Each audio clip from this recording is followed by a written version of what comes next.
Udah, Mbak Salsa.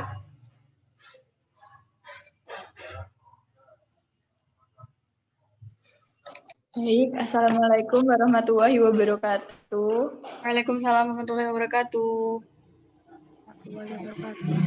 Selamat pagi teman-teman yang berbahagia. Pertama, marilah kita ucapkan syukur kepada Allah karena telah memberikan rahmat, kesehatan, dan keselamatan sehingga hari ini. Pada pagi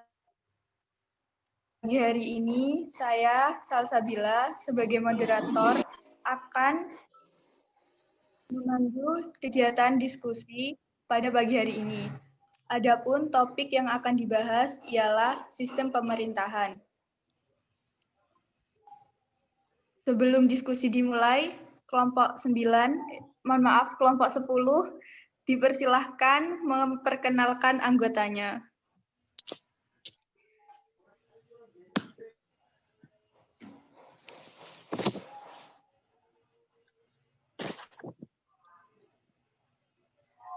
Baik, sebelumnya saya akan memperkenalkan anggota kelompok 10.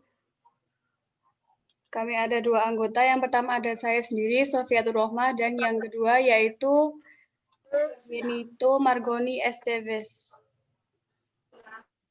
Pada diskusi kali ini kami akan membahas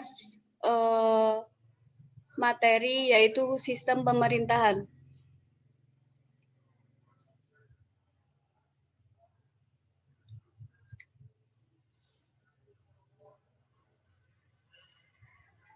Pada pembahasan kali ini, kelompok kami akan membahas yang pertama ada pengertian sistem pemerintahan, yang kedua ada sistem pemerintahan di berbagai negara, dan yang ketiga ada sistem pemerintahan Indonesia.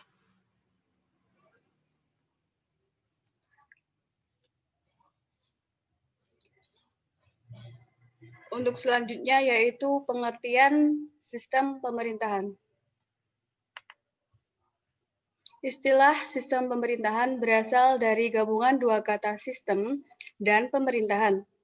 Kata sistem merupakan terjemahan dari kata sistem yang berasal dari bahasa Inggris yang memiliki arti susunan, tatanan, jaringan, atau cara. Sedangkan pemerintahan berasal dari kata pemerintah dan yang berasal dari kata perintah. Dari kata-kata itu memiliki arti masing-masing. Yang pertama, perintah. Perintah adalah perkataan yang bermakna menyuruh melakukan sesuatu. Yang kedua ada pemerintahan yang memiliki arti kekuasaan yang memerintah suatu wilayah, daerah, atau negara. Dan yang terakhir ada pemerintahan yang memiliki arti perbuatan, cara, hal, urusan dalam memerintah.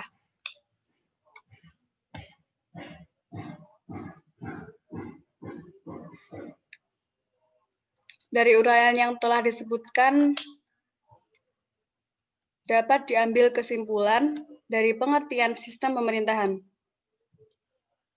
Secara sempit, sistem pemerintahan merupakan sarana kelompok untuk menjalankan roda pemerintahan guna menjaga kestabilan negara dalam waktu relatif lama dan mencegah adanya perilaku reaksioner maupun radikal dari rakyatnya. Sedangkan secara luas, sistem pemerintahan berarti menjaga kestabilan masyarakat, menjaga tingkah laku kaum mayoritas maupun minoritas, menjaga fondasi pemerintahan, menjaga kekuatan politik, pertahanan ekonomi, keamanan, sehingga menjadi sistem yang kontinu.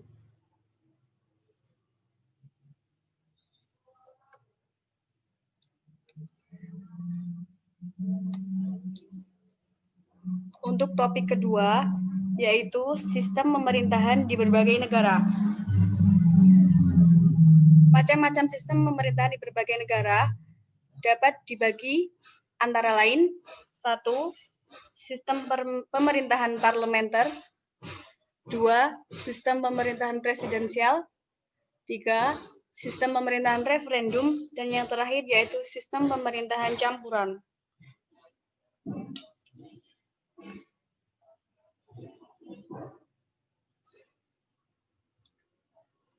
Yang pertama, sistem pemerintahan parlementer. Sistem ini adalah sistem pemerintahan di mana hubungan antara legislatif dan eksekutif sangat erat. Ciri-ciri dari sistem pemerintahan parlementer antara lain,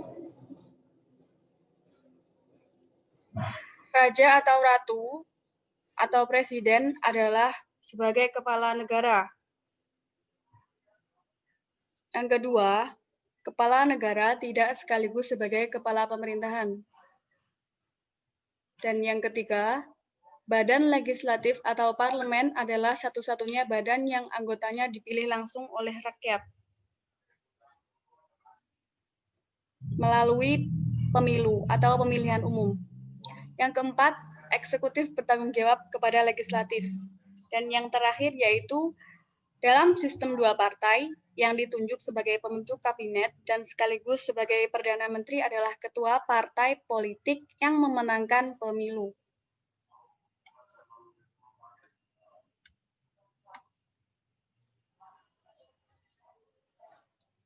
Selanjutnya yaitu sistem pemerintahan presidensial.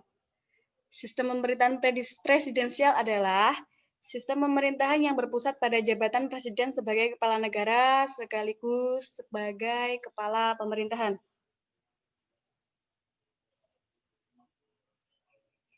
Ciri-ciri dari sistem pemerintahan presidensial antara lain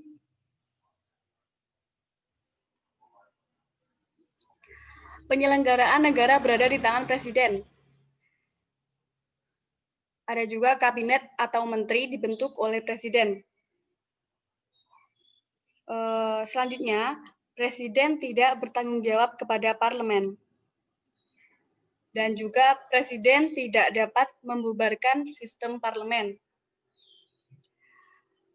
Parlemen memiliki kekuasaan legislatif dan menjabat sebagai Dewan Perwakilan.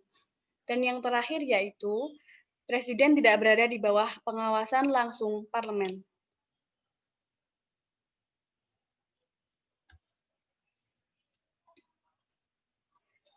Pada poin ketiga yaitu sistem pemerintahan referendum. Sistem pemerintahan referendum adalah sistem pemerintahan dengan pengawasan langsung dari rakyat terhadap badan legislatif. Sistem pemerintahan referendum ini diterapkan di negara Swiss.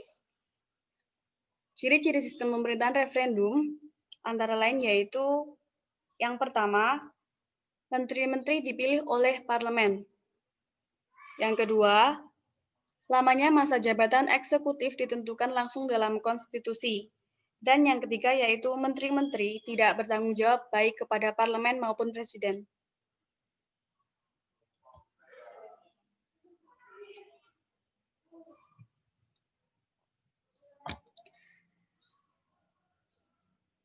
Yang keempat yaitu sistem pemerintahan campuran.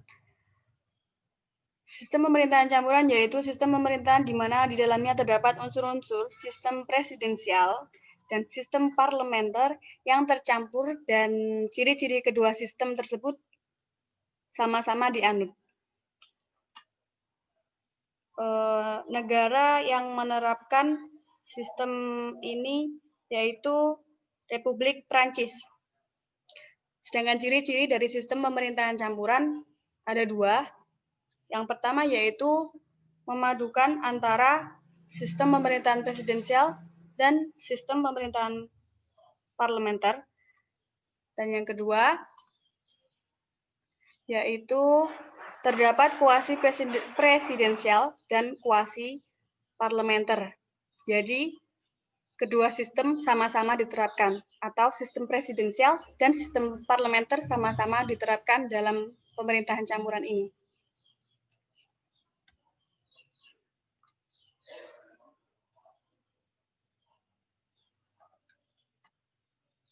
Untuk penjelasan selanjutnya akan dilanjutkan oleh rekan saya yaitu Yenito.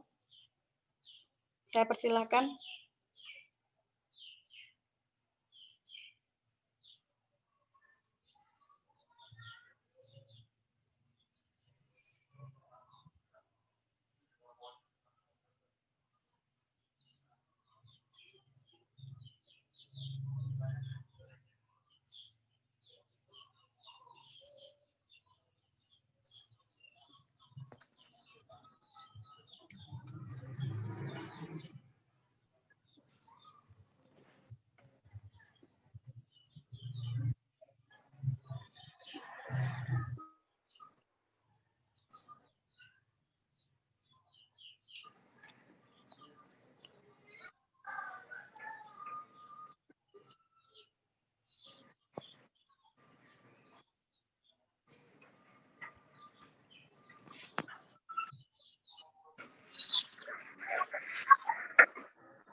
Ini tuh ada.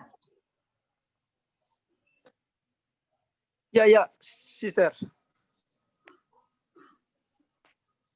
Halo. Ya, silakan dilanjutkan. Halo. Ya.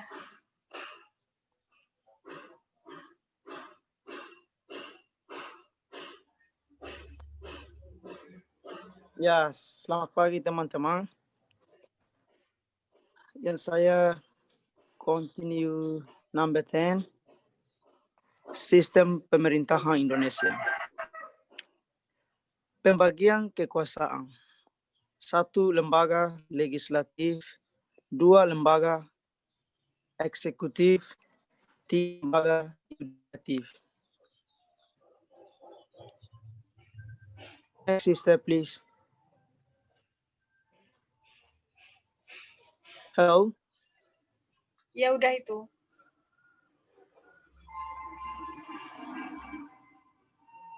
Hello. Next, sister, please. Ya, udah dipindah. Slide-nya udah dipindah.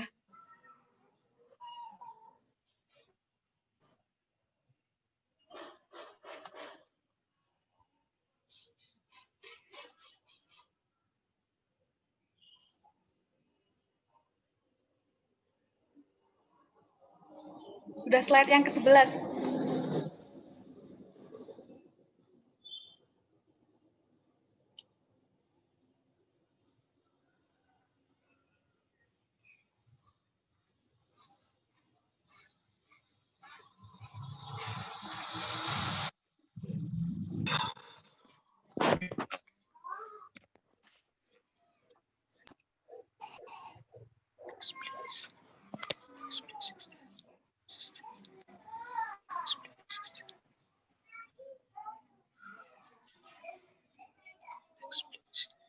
Ini tuh masih di sana. Hello, sister. Iya. Jaringan tidak bisa mendukung. Sorry.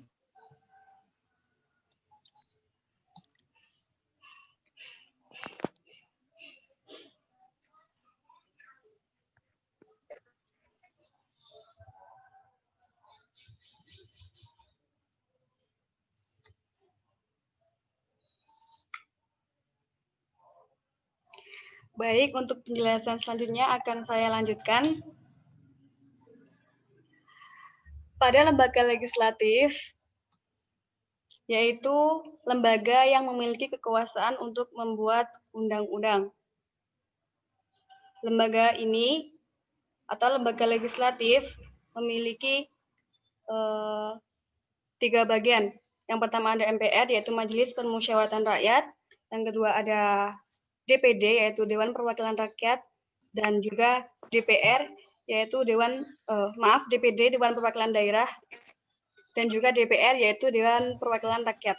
Jadi masing-masing lembaga ini memiliki tugas dan wewenang masing-masing. Yang kedua ada lembaga eksekutif, yaitu lembaga yang menjalankan kekuasaan undang-undang. Pada lembaga ini terdiri dari presiden dan wakil presiden, serta menteri-menteri. Tugas dan wewenang presiden pada lembaga eksekutif, pertama, yaitu membuat perjanjian dengan negara lain dengan persetujuan Dewan Perwakilan Rakyat. Yang kedua, mengangkat duta dan konsul. Di sini duta adalah perwakilan negara Indonesia di negara sahabat yang memiliki tugas di kedutaan besar yang ditempatkan di ibu kota negara sahabat, sedangkan konsul adalah lembaga yang mewakili negara Indonesia di kota tertentu di bawah kedutaan besar. Yang ketiga yaitu ada tugas presiden, yaitu menerima duta dari negara lain. Dan yang terakhir yaitu memberi gelar, tanda jasa, dan tanda kehormatan lainnya kepada warga negara Indonesia atau warga negara asing yang telah berjasa mengharumkan nama baik Indonesia.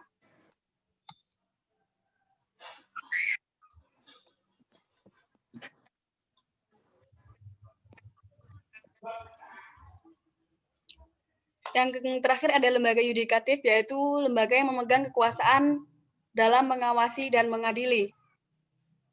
Pada lembaga ini terdiri dari 3 lembaga masing-masing, yaitu Mahkamah Agung atau sering disebut MA, yang merupakan lembaga yudikatif yang memiliki kekuasaan kehakiman. Yang kedua yaitu Mahkamah Konstitusi atau yang sering disebut MK, yang merupakan lembaga yudikatif yang memiliki wewenang sebagai pengadilan pada tingkat pertama dan terakhir. Dan yang ketiga yaitu Komisi Yudisial atau sering disebut KY, yang merupakan lembaga negara yang memiliki tugas dan wewenang untuk mengusulkan pengangkatan hakim agung dan menjaga juga menegakkan keluhuran, kehormatan, martabat, dan perilaku hakim.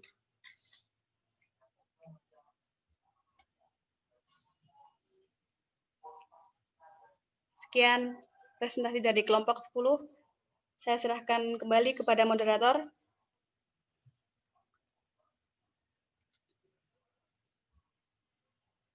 Baik, setelah pemaparan materi dari kelompok 10 tadi, apa ada yang mau bertanya?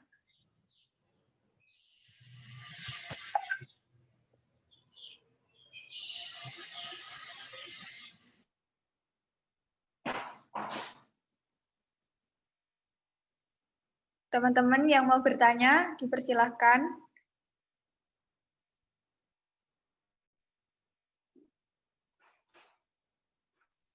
Saya mau bertanya.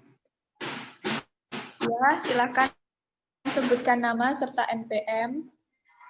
Nama saya Ikhwanul Iksan, NPM 2122. Pertanyaannya, dengaran ke Mbak? Kedengeran kok, Mas.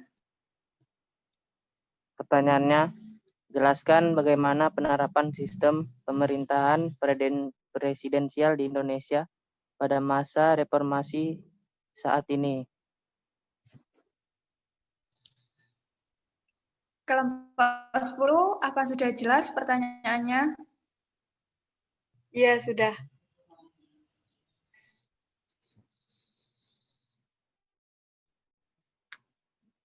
Apa ada yang mau bertanya lagi? Saya mau bertanya, Mbak. Ya, silakan sebutkan nama serta NPM. Nama saya Lutfiatus Soliha, NPM 2124. Pertanyaannya, di Indonesia kan pernah menganut sistem pemerintahan parlementer. Nah, mengapa sistem tersebut tidak dapat dipertahankan? Terima kasih. Apa kelompok 10 sudah jelas pertanyaan dari Mbak Lutfi?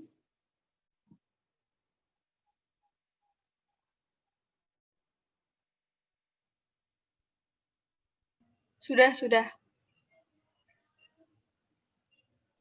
Selanjutnya, apa masih ada yang mau bertanya lagi?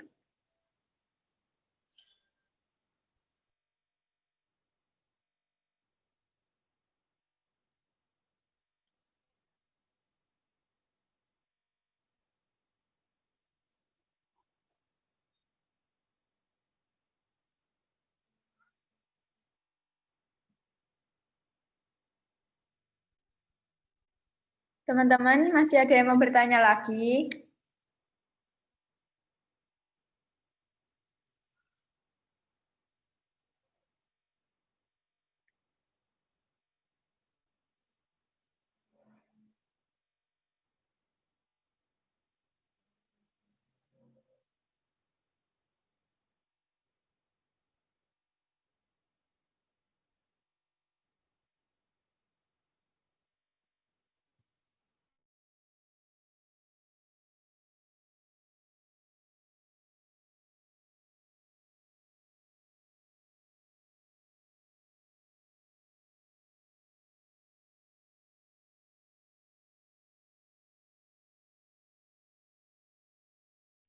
Mungkin masih mikir pertanyaannya, Mbak.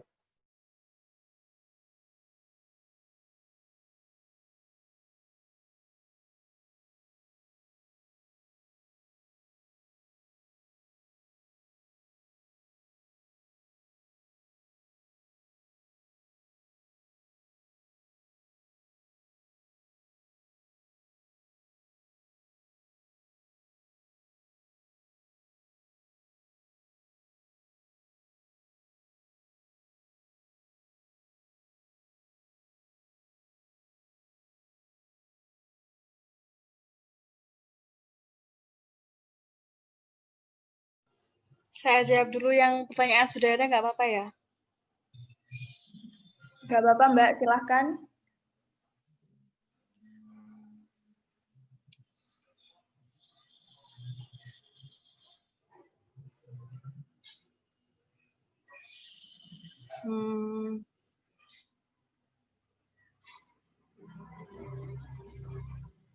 Baik, saya akan menjawab pertanyaan dari Mas Ikhwanul Ihsan. Pertanyaannya tadi, bagaimana penerapan sistem pemerintahan presidensial di Indonesia pada masa reformasi saat ini? Nah, jawaban dari kami, sistem presidensial di Indonesia saat ini itu murni masih sulit diwujudkan selama sistem multipartai masih berlaku di Indonesia. Karena kan Indonesia itu dulunya dibangun dari sistem parlementer ya, sehingga perlu penataan ulang. Selain itu, UUD secara substansial itu juga cenderung mendorong sistem parlementer, sehingga pemerintah Indonesia itu dapat dikatakan menganut sistem kayak presidensial semi parlementer gitu.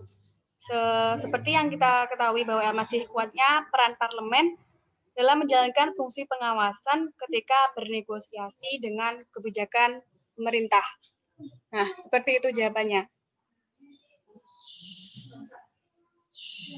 Mas Ihsan, dapat dipahami jawabannya? Ya, Mbak, dapat dipahami. Terima kasih. Ya, Apa ada sama-sama. tambahan dari teman-teman? Mungkin ada tambahan dari teman-teman?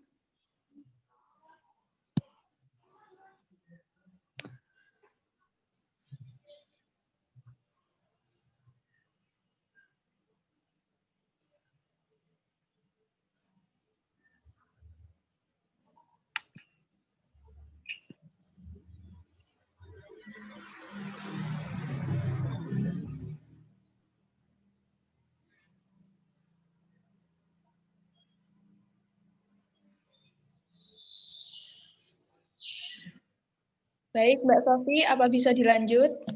Ya, bisa.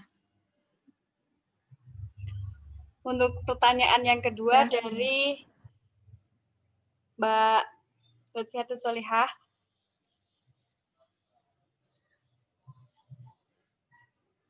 Pertanyaannya, negara Indonesia pernah menganut sistem parlementer. Jelaskan mengapa sistem tersebut tidak dapat dipertahankan. Begitu ya?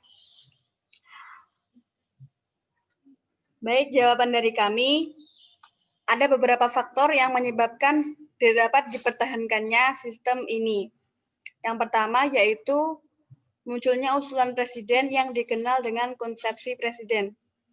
Isi usulan ini yaitu membentuk pemerintahan yang bersifat gotong royong dan melibatkan semua partai politik yang ada termasuk Partai Komunis. Faktor kedua, Dewan Konstituante mengalami jalan buntu untuk mencapai kesepakatan merumuskan ideologi nasional. Jadi pada saat itu tidak tercapai titik temu antara dua kubu, yaitu antara kelompok yang menginginkan Pancasila sebagai ideologi negara dan juga yang menginginkan Islam sebagai ideologi negara.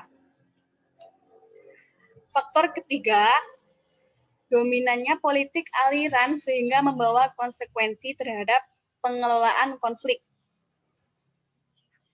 Jadi akibat dari aliran itu, konflik yang terjadi cenderung meluas, yang melewati batas wilayah dan berdampak negatif pada stabilitas politik. Dan faktor keempat yang merupakan faktor terakhir, itu ada basis sosial ekonomi yang masih sangat lemah. Jadi di Indonesia itu kan masih tajam ya struktur sosial yang itu menyebabkan sulitnya keberlangsungan demokrasi. Jadi ada 4 faktor yang telah saya sebutkan tadi yang menyebabkan tidak dapat dipertahankannya sistem parlemen di Indonesia. Begitu Mbak Lutfiatus.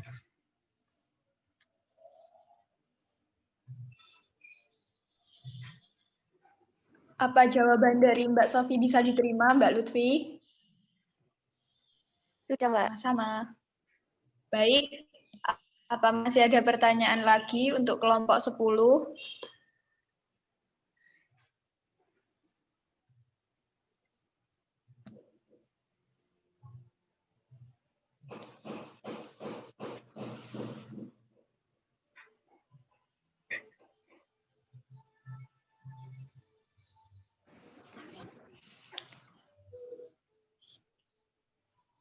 Teman-teman yang mau bertanya, dipersilahkan.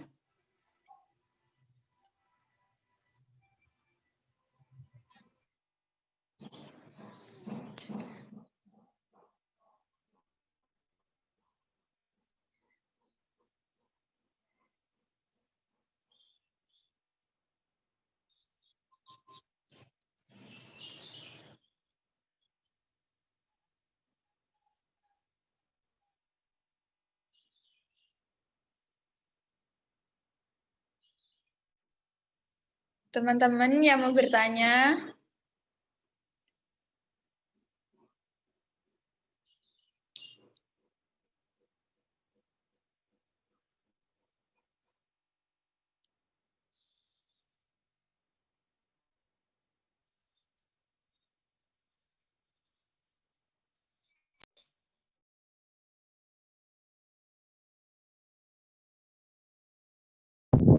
Saya ingin bertanya, Mbak. baik, silakan sebutkan nama serta NPM. Nama saya Intan Ainur Rohmah, NPM 2108. Pertanyaannya, mengapa sistem pemerintahan presidensial dianggap paling sesuai dengan pemerintahan Indonesia? Terima kasih. Sama-sama. Mbak Sofi, apakah Intan? Iya, iya.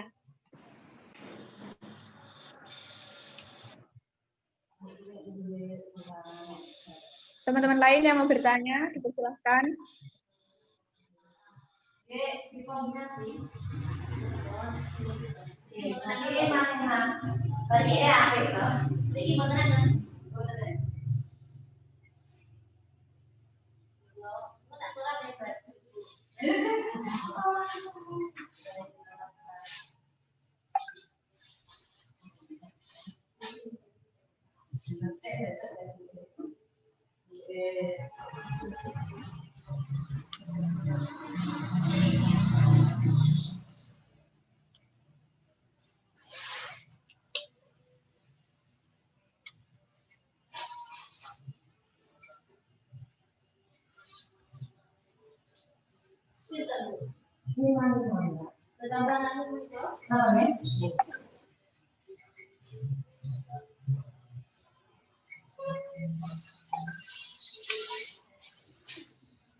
Apa sudah ada jawaban untuk pertanyaan Mbak Intan?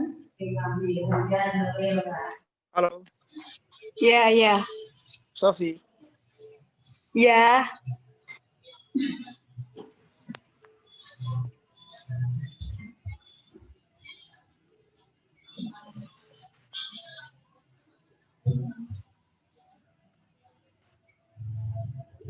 Sudah pertanyaannya.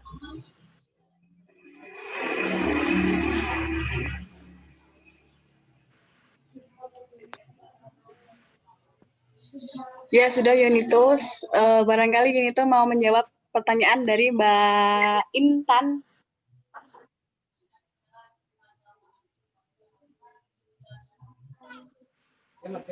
Mas, halo.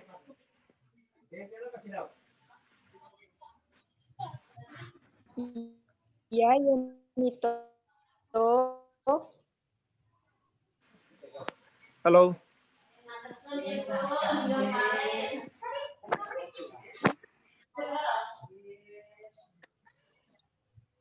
Sinyalnya buruk kelihatannya. Yenito ini.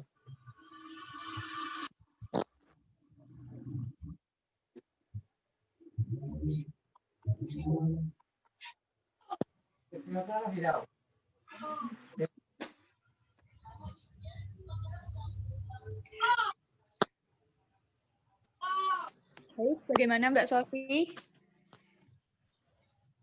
Ya, pertanyaannya mau dijawab sama Mas Yunito.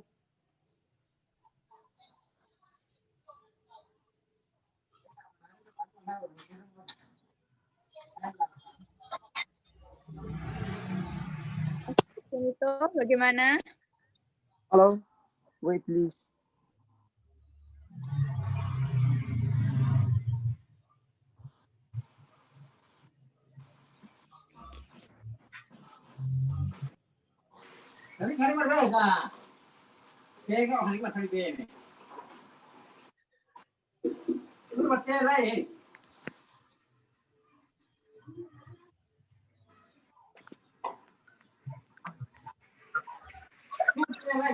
Pertanyaan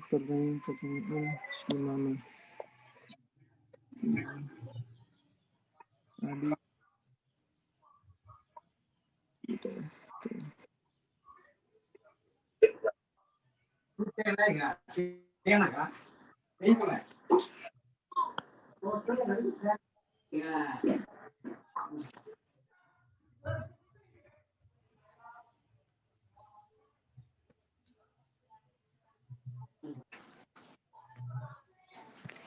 Sebentar, Mbak.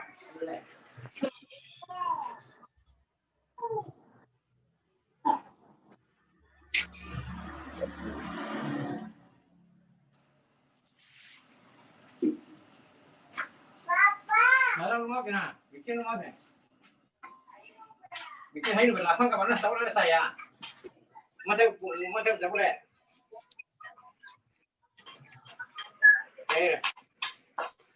Malah dah bikin mantra bangsa. Nah, pak pun tak boleh pada saya.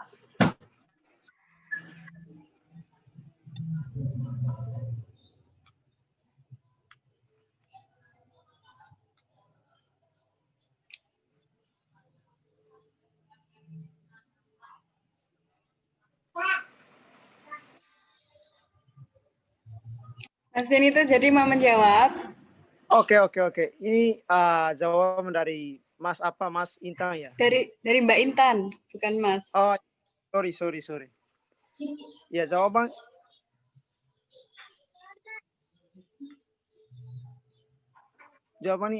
itu apa? Indonesia menerapkan sistem pemerintahan presidensial. Jelaskan alasan Indonesia menggunakan sistem ini. Jawab. Sorry. Itu pertanyaan. Jawaban ini sistem pemerintahan presidensial adalah sistem pemerintahan yang dianggap paling sesuai dengan pemerintahan Indonesia. Alasannya adalah karena sistem ini lebih stabil dari sistem parlementer, sebab presiden memiliki posisi yang relatif kuat dan oleh parlemen melalui mosi tidak percaya, dan juga pemerintahan presidensial sesuai dengan sistem demokrasi, Pancasila, dan budaya politik yang dianut oleh negara Indonesia.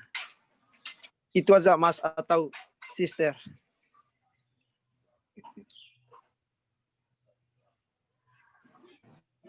Halo. Apakah ada tambahan dari Mbak Sofi? Sudah Mbak, cukup. Tidak ada tambahan.